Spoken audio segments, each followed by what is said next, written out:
Welcome to day 2 of the Career Reset Challenge. I was proud of myself. I got that replay out yesterday before the end of the day.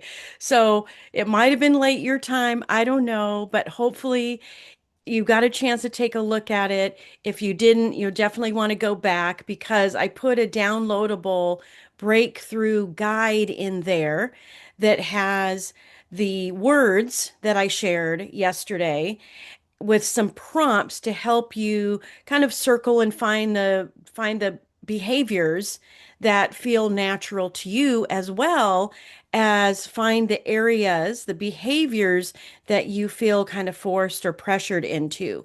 So you'll definitely want to go back and that little take that little guide, put it to use. Every day this week is building on each other. So as a reminder, today is about mapping things out. And that means we're going to take what you learned about yourself yesterday and we're going to apply it in a way that helps you figure out where do you go from here, right? We broke through the wall yesterday. And now we're in new territory. It's a strange land, but that's okay. We're going to get a destination. We're going to map some things out for you. So let me share my screen again. Oh, glasses again. All right, here we go. Get in slideshow mode. Okay, there we go.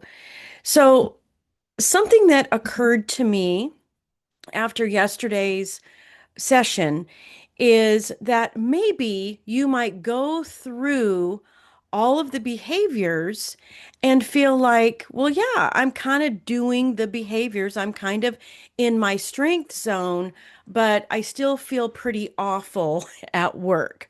So I want to address that nuance today because there's still some clues in there. That's still a valid exercise because sometimes doing that and saying, yeah, wait a minute, this is a job I really like. Maybe I'm just in a place or an industry that doesn't fit. So here's what I want to share with you. Toxic managers, my friends, I've had them. I bet you've had them too. If you look at these stats, 87% of people say they've worked for at least one toxic boss. 51% of workers who have increased anxiety due to a toxic boss. Anxiety can equal energy drain, right?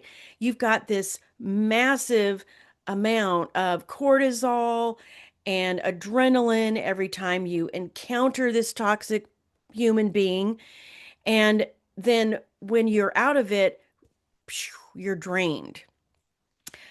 43% of people quit their jobs because of toxic behaviors.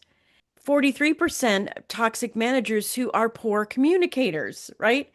Toxic bosses who are micromanagers and passive aggressive. 40% of people say that's what they've encountered. So it's entirely possible that you're in the right role in terms of using your natural behavioral strength traits, but you're working with a toxic manager. So I wanted to address that because I've been there too. I had a job I absolutely loved. And when the owners of the company brought in a new CEO, guess what? This new CEO had very narcissistic behaviors that were very toxic. And while I loved my job, I loved what I was doing, and I loved my team, I could tell that the relationship with this person was not sustainable in the long term. I started feeling fearful. I stopped raising my hand to share information at times, which is kind of crazy because I'm a pretty direct person. I really like offering my skills and expertise and ideas and the brainstorming that can happen with team members. But when you have a narcissistic boss who tells you, "Hey, if you don't fight for your opinion, you must not believe it in it very much," but when you fight for it, you get shut down. So, talk about gaslighting, talk about difficult behaviors to manage in the workplace. So, I want to acknowledge that that might be where you are. I also want to talk about this workplace happiness matrix.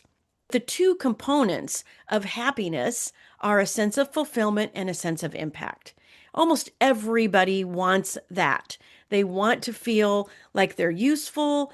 I truly believe that we are wired for community and contribution, and we get a big chunk of that in our workplace. So, sense of fulfillment, sense of impact.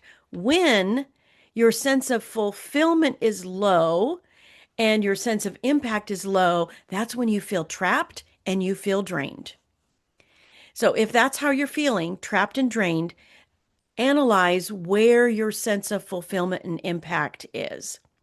Now, if you have high sense of fulfillment, but low sense of impact, you might be passionate about what you're doing, but you'll feel overwhelmed that the passion isn't enough to carry you through.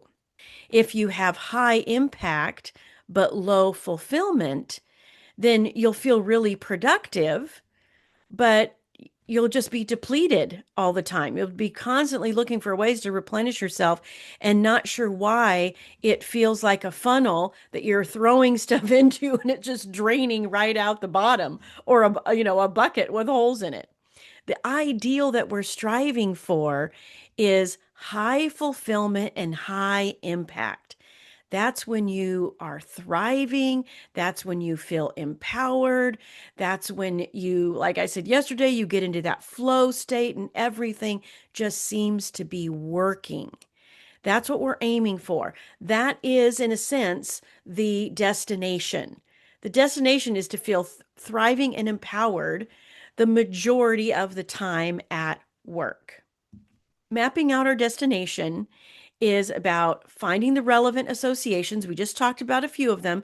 Is it a toxic workplace, or just locating where you are on that happiness matrix? We'll go into relevant associations a little bit more. We're going to talk about your transferable skills and experience, and I'm going to show you two really cool, simple prompts that you can use on ChatGPT that'll just blow your mind, because you will take what you know about yourself, plug it in, and see those options, see that destination that you can head towards. It's really, really awesome. So let's talk about finding the relevant associations. There's something called, I call career needs and motivators. Tony Robbins did some work on the six human needs. They're based off of Maslow's hierarchy of needs. And I created a proprietary survey that takes the concept and applies it to the career. And what I identified in the needs is that these are needs that may or may not be getting met at work. These are motivators that may or may not be getting met at work, and that will absolutely contribute to your career happiness. So I want to go through these needs and motivators because this is just that next component after you've figured out your behavioral strengths. Next, I want you to see, okay, what are those needs? Because again, like I said, job that feels okay in terms of behavior, not getting your needs met, not good. A job where you're not using your natural behavioral strengths and you're not getting your needs and motivations met, double whammy. So we want to make sure we cover this. So the first need is certainty. Now, what this might look like in the workplace is a sense of stability, predictability. Do you like to know what's coming at work? For some, it sounds like maybe a no-brainer, because if certainty is your top human need, then you think consistent income. Well, doesn't everybody want that? Doesn't that make sense to everybody? Doesn't that we know where our money is coming from? Not necessarily. If it feels important to you, it might mean that certainty is a really strong need for you, maybe your primary need in the workplace. You want a secure job, you want a clear path, you want to know for certain that your basic needs are met. So think about this idea of certainty. I have the questions that will help you figure out what that looks like for you. Which one of these needs and motivators is most relevant to you? But I know that you can, just by looking at these, start to sense which things might make the most, feel the most associated with you. Okay, the next one is variety. Now, some people have a strong need for variety. They like some excitement at work. They like when things are constantly changing. They even pursue change and new experiences. They like challenges. Avoid monotony. They don't want predictability. They don't want monotony. They want to enjoy variety and things that are different, maybe even shifting quickly from one project to another feels really good. Where for somebody else, no, I want a lane, I want boundaries. I know what that looks like. Is a need for variety important to you? Does variety motivate you? Do challenges motivate you? The next one is significance. Do you have a need for significance, or does the idea of significance motivate you in the workplace? Significance looks like meaningful impact. It's feeling valued and appreciated at work. It's that sense of importance and influence, even that you really want to be that important, influential person. It means self esteem. Significance is highly attached to your self esteem, perhaps. And significance also means recognition. Are you someone that wants recognition? Now, again, like I said a minute ago, you might be thinking, well, yeah, doesn't everybody want recognition? Doesn't everybody want to get an award or walk across a stage or whatnot? No, not everybody does. If you feel really connected to that, there's a good chance significance is important to you. If you don't care about recognition, you just want heads down, I want to do my job, I get my own sense of recognition, then maybe significance isn't high on your needs and motivators list. What about connection? Connection can be really important for some people. I find this a lot when we're talking about remote work and in person on site work. Some people love that physical connection, love the relationships. When I was working with folks during COVID, all my people who really wanted a sense of connection and weren't getting it, they were not operating in their natural behavioral style and their behavioral strengths. So when you need connection, it's relationships, it's collaboration. You're someone who emphasizes support. You like that sense of belonging and the sense of connection. It feels very fulfilling and satisfying to you. Humans working together, locking arms, making things happen.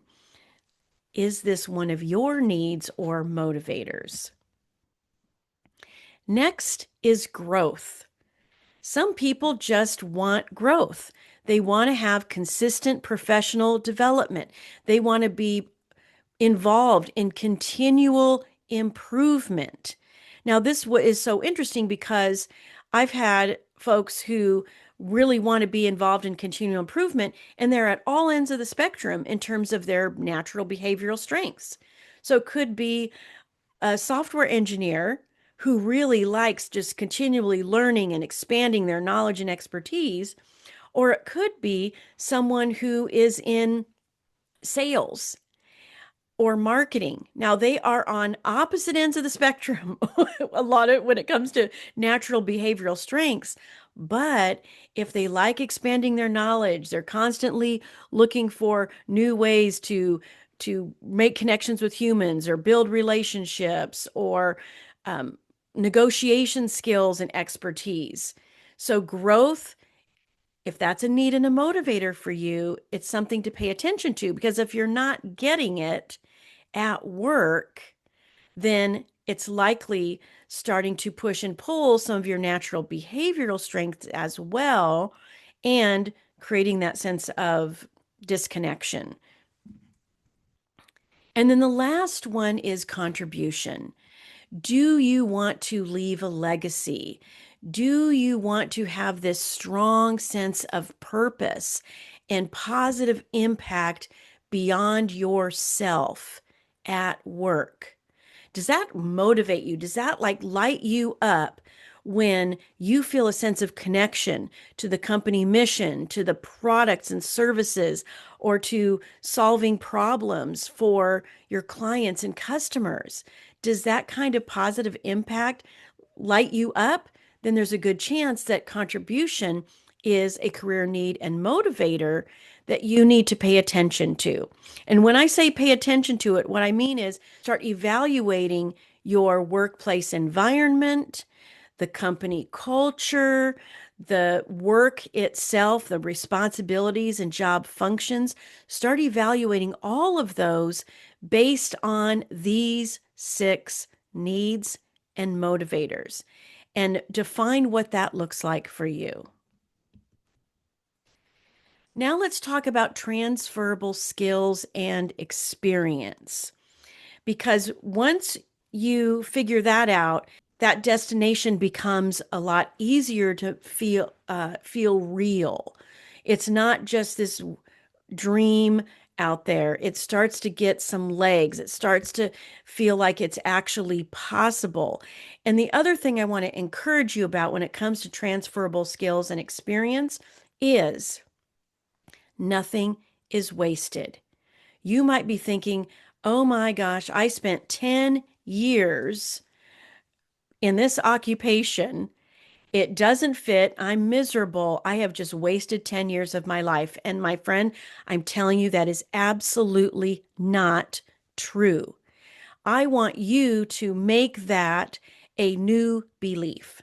And a belief is just a thought you keep on thinking. Beliefs don't come from the air. Beliefs come from in here, and it comes from firing your brain, rewiring your brain, renewing, however you want to put it, into new thought patterns.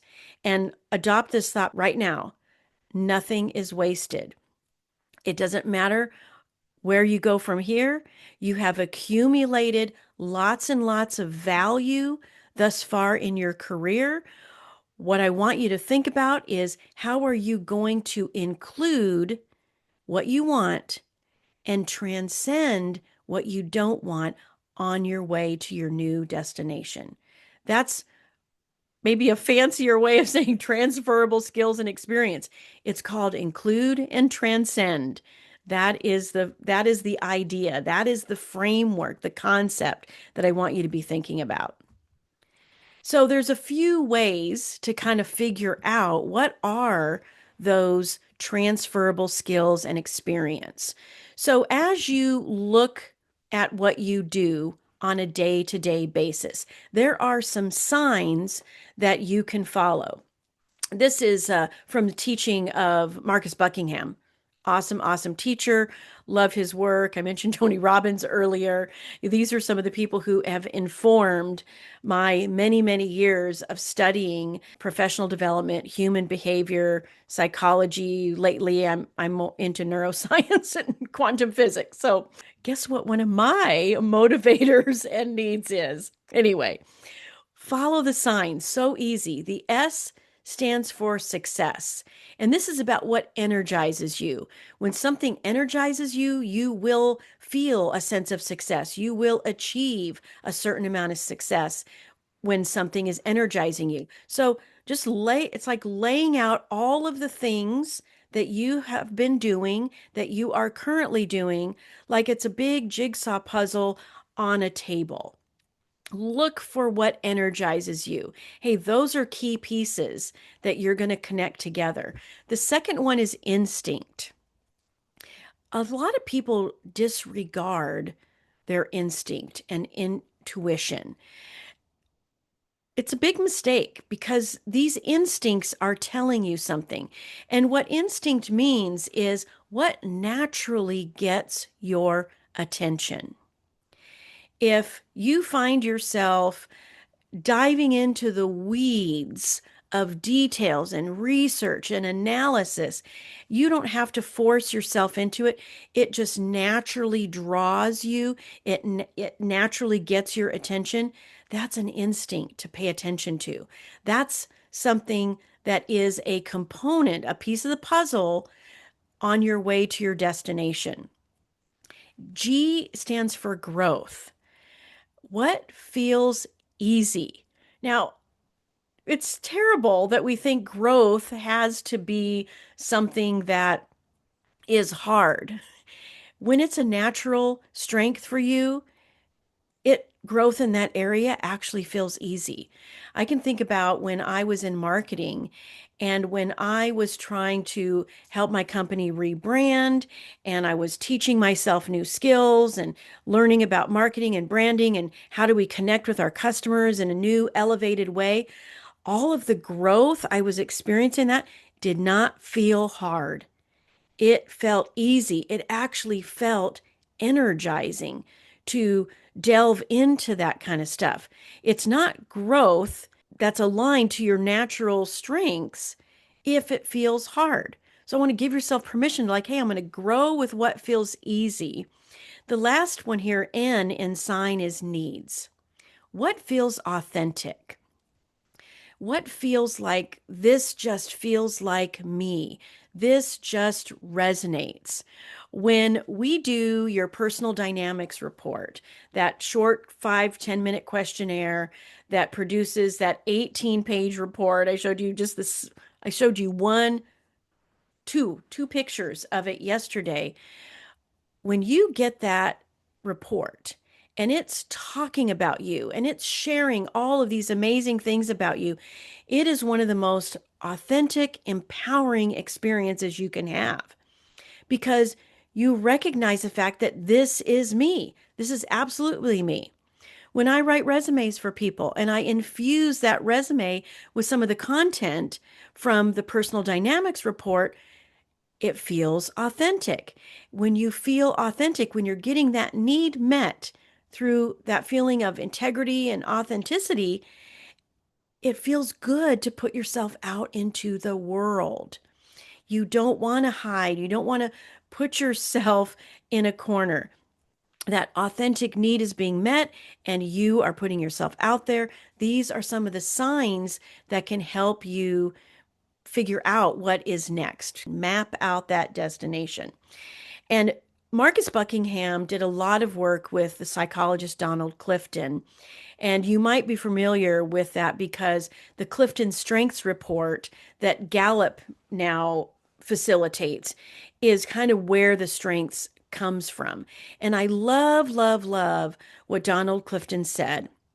And that is if you're attracted to it, if it energizes you, if it feels easy, if it resonates and feels authentic, then it's probably already a strength and it's something that you can lean into. He even suggests that focusing on our strengths makes our weaknesses obsolete. Now, how do we connect this logically and tangibly to your career value? Because as I said, you've been accumulating value all this time. Now, I'm going to put a worksheet in there for your downloadable today. I just took a little snippet of this. But what I want you to do is go chronologically from your first job to the present. What was the position? What was the industry? List your favorite accomplishments or result in each of those roles within each of those companies. Now, the reason I want you to focus on accomplishments, especially things that just feel really, really good, that you can kind of relive it emotionally because it feels so amazing. When you are reliving those positive emotions and feelings, while you're focusing on an accomplishment, you are rewiring your brain. You're changing your brain chemistry. What's happening is now you can think more critically, you can think more creatively. So that's why I always want you to start with accomplishments. Clue, I'm jumping ahead till tomorrow. Guess what? The best thing you can do before an interview, if you have no other time but 5 minutes, is spend 5 minutes thinking of a favorite accomplishment. I don't care what it is, it can be anything. You're setting yourself up for success in that conversation. Maybe it's a conversation with your toxic boss, and you need to be on your toes. You need to be thinking clearly. You need to be standing strong. How do you do it?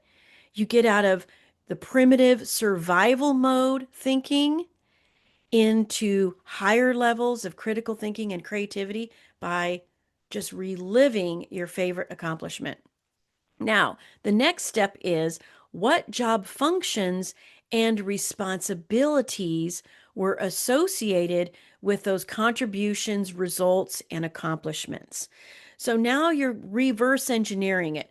What was the wonderful thing that I loved doing and it felt so good to accomplish? Now you're saying, well, what were the functions I was doing? What responsibilities did I have when I accomplished that?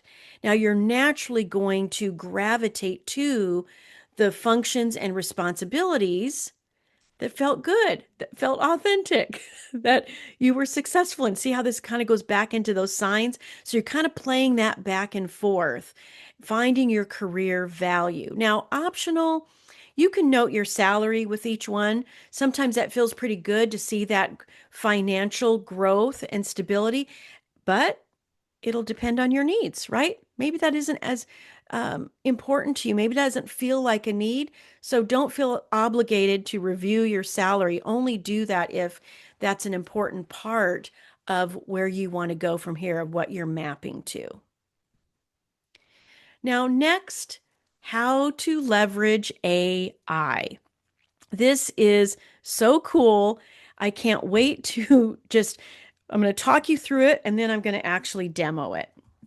So, what you want to do, I'm giving you two prompts here.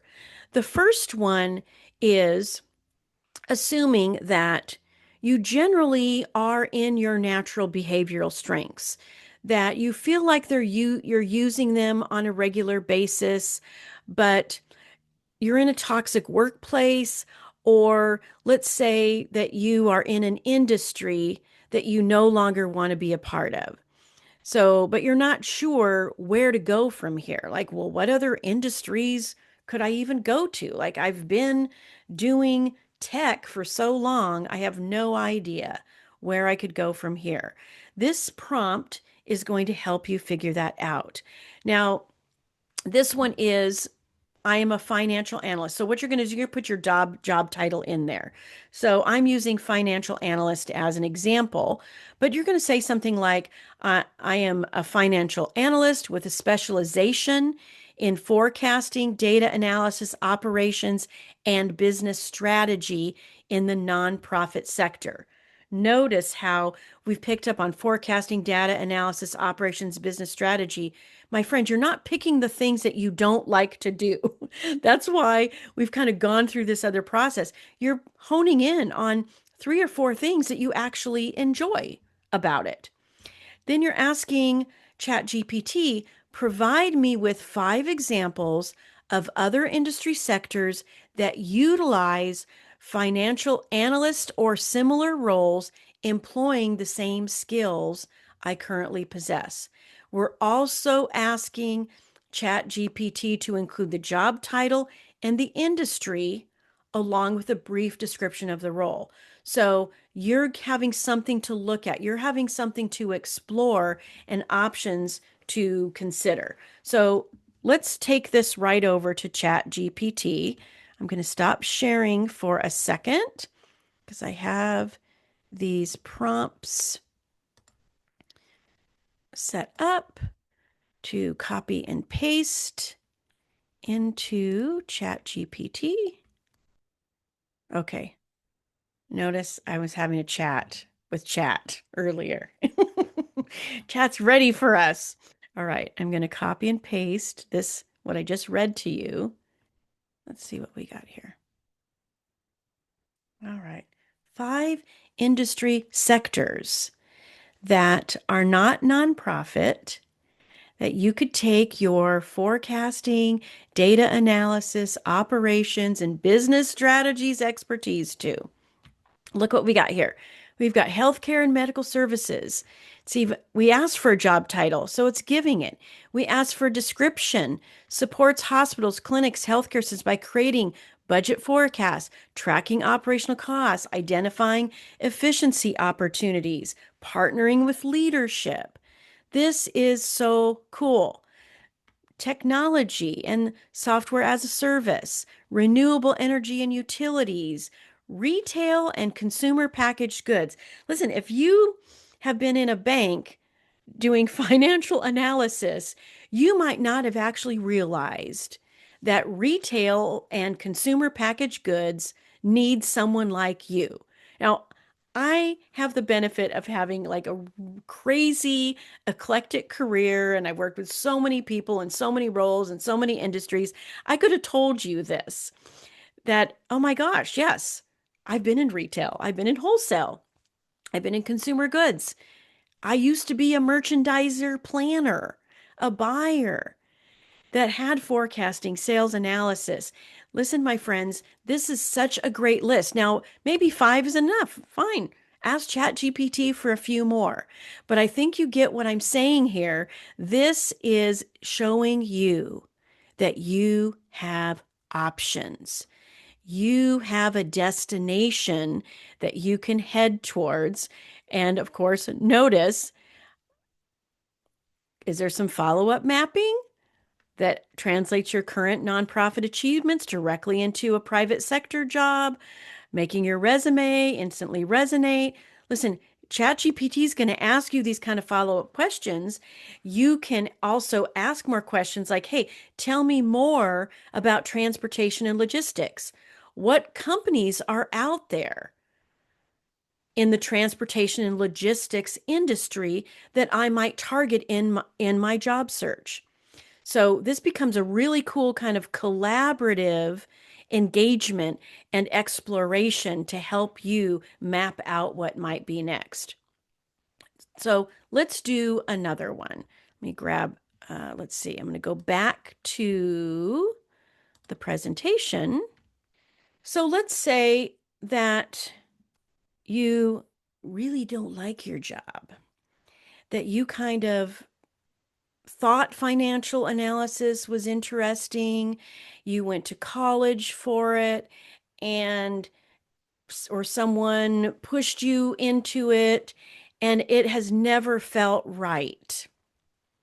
And you know that you're ready for something different. This can feel even more discouraging and confusing because if you've got the education and you've been doing it for 10 or 15 years, you really have a hard time seeing what might be next for me. So again, this is similar, but we're asking a different question.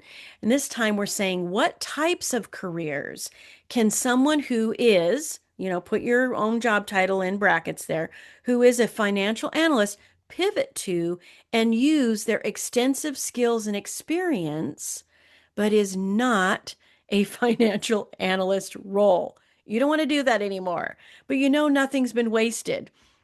Now, the difference here is we are including your natural behavioral strength traits. So, the last part of the prompt is keep in mind that the natural behavioral strength traits they want to leverage in their new direction, I want to leverage in my new direction are. And so, everything that you circled on that worksheet that I provided to you and the list that we looked at of where your strength zones are, those are the words that you're going to put in here. You're not putting in hard skills in this prompt. Notice that's a difference between the other one we just did and this one. This time we're putting in your natural behavioral strength traits because where you go from here needs to be a combination of relevant, transferable skills and experience, but has you in your strength zone. So let's take a look at what comes out when we put this prompt in. Okay. So now we have what types of careers can someone do? You can ask this in first person or third person. Doesn't really matter. You're going to get a great result no matter what. Let's see what this comes up with.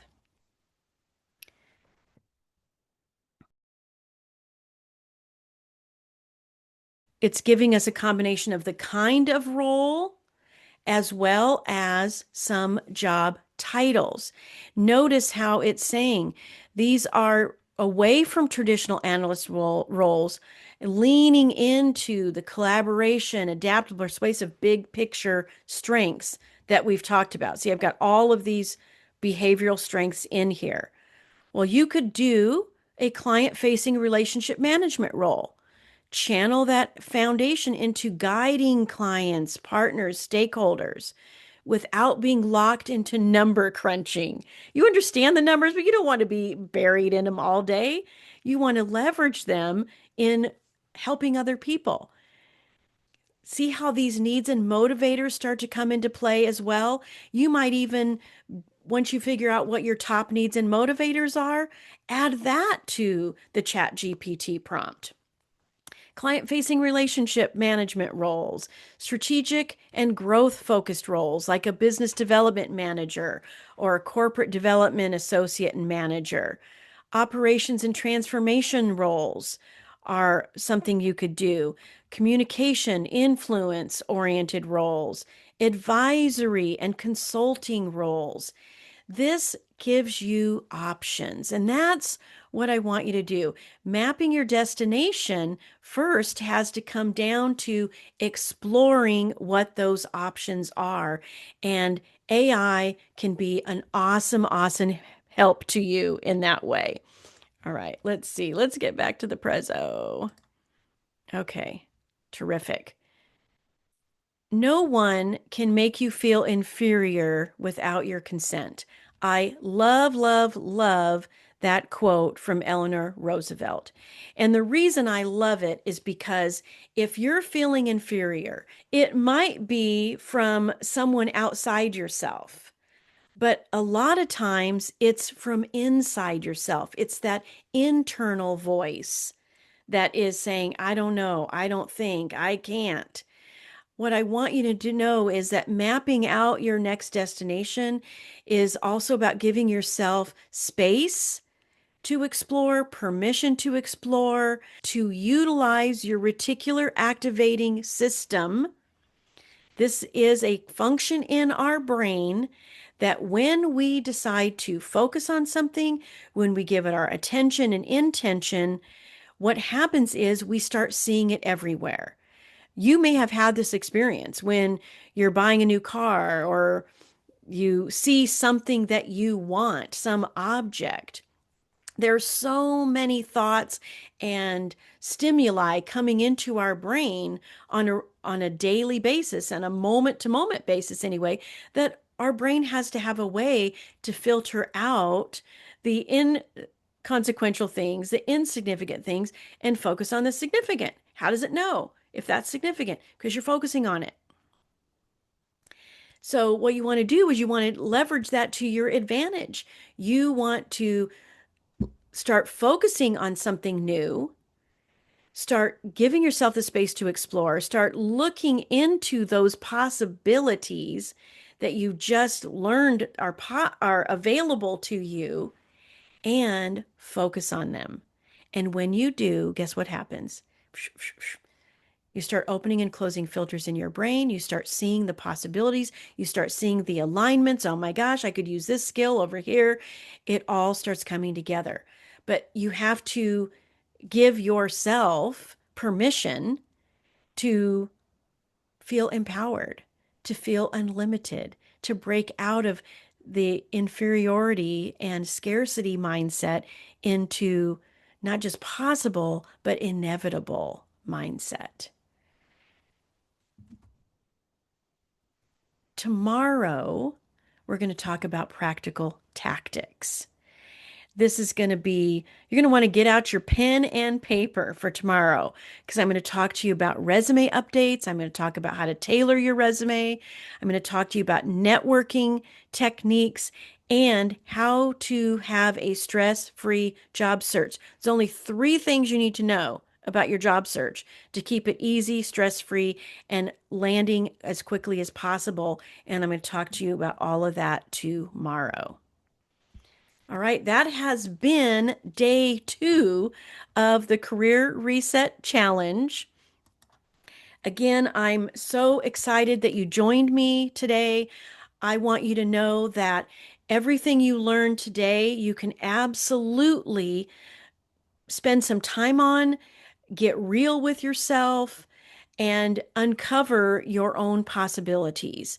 Obviously, when we're working one on one, we're diving into that stuff on a deeper level because I always say there's life coaching involved with career coaching because there's some hurts. If you've been working in a toxic work environment or you've been doing 10, 15 years of something that is just doesn't fit, that is grinding away at the gears of your strengths, then there's some life coaching that can happen. And that's just part of what we do.